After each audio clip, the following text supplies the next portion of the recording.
Alors Stéphane Mas, il nous a paru important, tant il y a d'acteurs, de dispositifs, etc., de faire un petit focus sur comment ces dispositifs, quels sont-ils et comment ils s'articulent les uns avec les autres.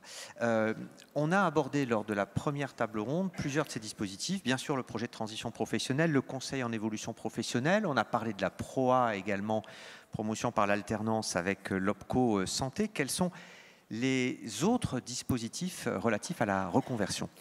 Écoute, bonjour Nicolas dans un premier temps, bonjour à toutes et à tous, et merci de votre présence en nombre.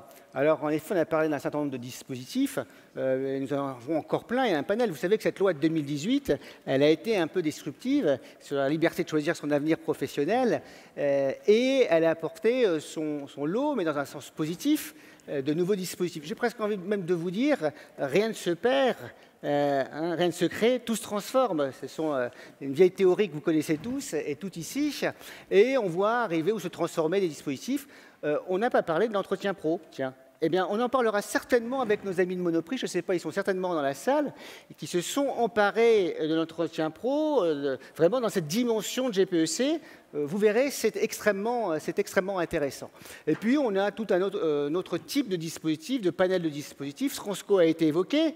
On aura l'occasion d'en reparler. La ministre, d'ailleurs, en a parlé. On verra ce qui se passera derrière. Mais il y a quelques expériences intéressantes qui reviendront aussi. Cléa a été aussi évoqué. Je vois mon président, si je ne parle pas de Cléa, il m'a dit attention, tu passes à l'amende, tu mets 1 euro dans le cochon, petit cochon. Cléa, bien évidemment, qui est un dispositif extraordinaire qui a été rappelé aussi par la ministre, au profit justement de ces personnes qui n'ont pas de diplôme, avec ces 7 domaines de compétences. Vous voyez, ce panel, il est relativement large de dispositifs.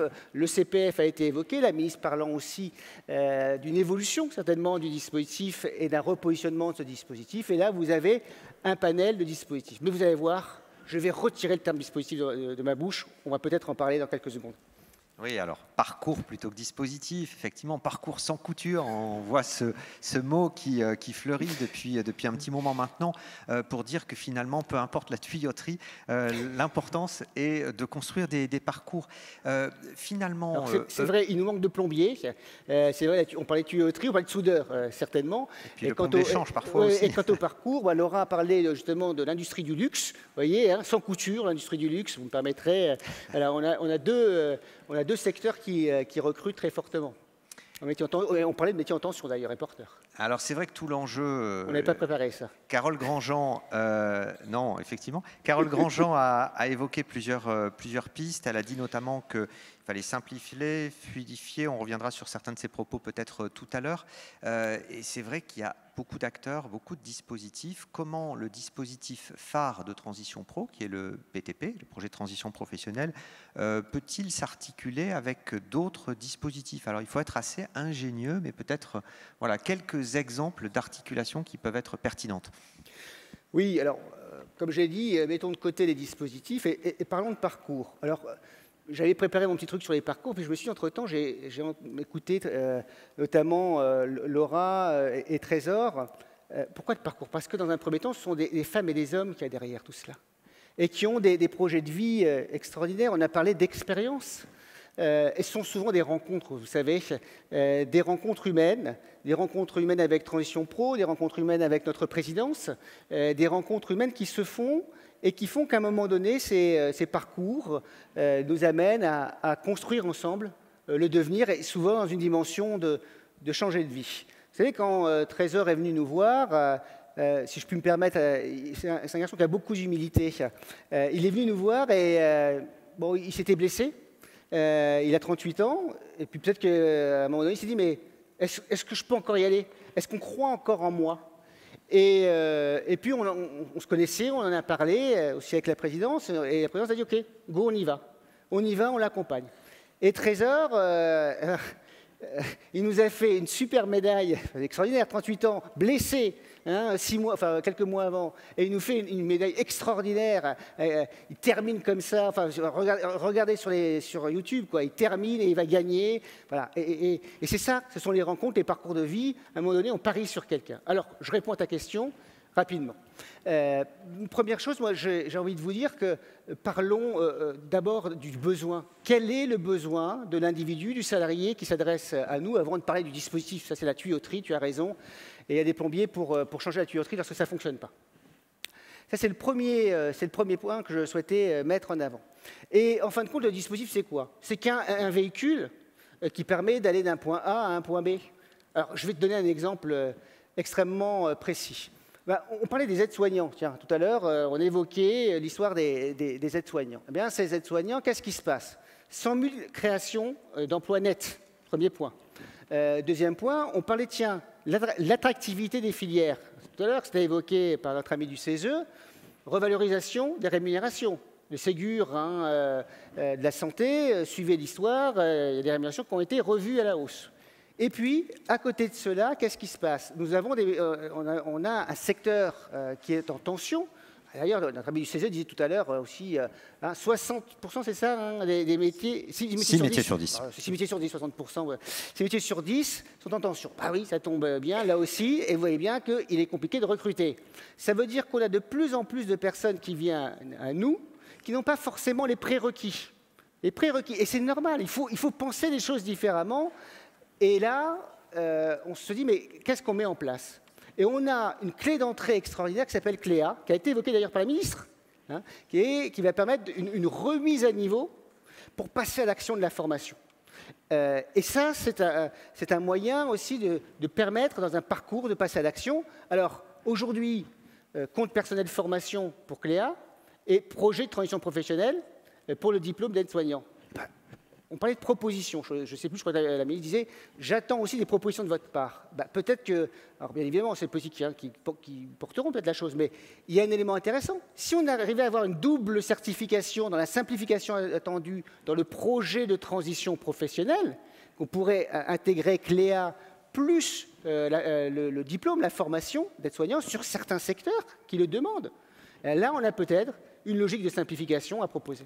Oui, et puis si on va dans les propositions, aujourd'hui, il me semble que les enveloppes de Transco et du PTP sont des enveloppes qui sont cloisonnées, il n'y a pas de fongibilité. Est-ce que ça, c'est voilà, une proposition qui pourrait être portée par la présidence paritaire d'ATPRO de demander, en attendant que Transco prenne son envol, que les enveloppes soient fongibles? Alors, moi, je ne suis pas un politique, je ne suis qu'un technicien au service des politiques, et les politiques s'exprimeront sur le sujet, mais il y a une piste intéressante peut-être à explorer, et certainement que les organisations syndicales évoqueront le sujet. Mais on a une autre piste. On a parlé beaucoup des pistes de financement. C'est intéressant, hein, financement, financement, financement. Et pourquoi pas parler aussi des pistes de simplification? Et je vais vous donner un autre exemple. Celui de la VAE, qui a été évoqué, simplification évoqué par la ministre. Intéressant là aussi. Alors, on a beaucoup de cadres aujourd'hui qui se présentent à nous. On a peu parlé des cadres, et je sais qu'on a un ami ici qui est de la Confédération des cadres, il avait mis sa casquette. Alors, il a retiré la casquette Transition Pro, voilà, merci. Et c'est comme ça que je l'ai repéré. Je te repère, je dis, OK, il n'y a pas de problème. Et c'est hyper intéressant parce qu'on a des cadres maison qui se présentent à nous. Alors, les cadres maison, hein, c'est quoi? C'est des gens qui sont sans diplôme, mais qui sont issus de la promotion interne. Et là, génial. On va pouvoir emboîter avec la VAE, qu'on commence, reconnaissance de l'expérience, les premiers modules en quelque sorte, hein, les premiers blocs de compétences. Et on a d'ailleurs une VAE qui est en train d'être réformée, enfin qui va être simplifiée. Et dans la VAE, ouverture à un public plus large. Les aidants. Les aidants, intéressant, là on ouvre au public, hein, et on fait reconnaître les compétences qui ont été acquises à l'extérieur. C'est un truc génial. Plus en plus de VAE en bloc de compétences. Ah, on commence à mettre en place une mécanique là, de reconnaissance par les blocs de compétences. Et si vous rajoutez la VAE à un projet de transition professionnelle, parce que derrière, je reconnais mon expérience, mais il y a des blocs de compétences que je n'ai pas, là, vous avez une mécanique super intéressante dans une logique de parcours. Et je termine, parce que je parlais de mon histoire de mes aides-soignants. Prenons l'exemple des infirmiers. Il y a une pénurie d'infirmiers, et en plus, ça coûte cher. Ça coûte 130 000. Alors, il y a deux possibilités. Moi, j'ai envie de vous dire, c'est plus, hein, c'est pas ou l'une ou l'autre. Mais l'autre possibilité, c'est de dire, tiens, est-ce qu'on pourrait simplifier quelque chose? Attendez, la VAE, je suis aide-soignant.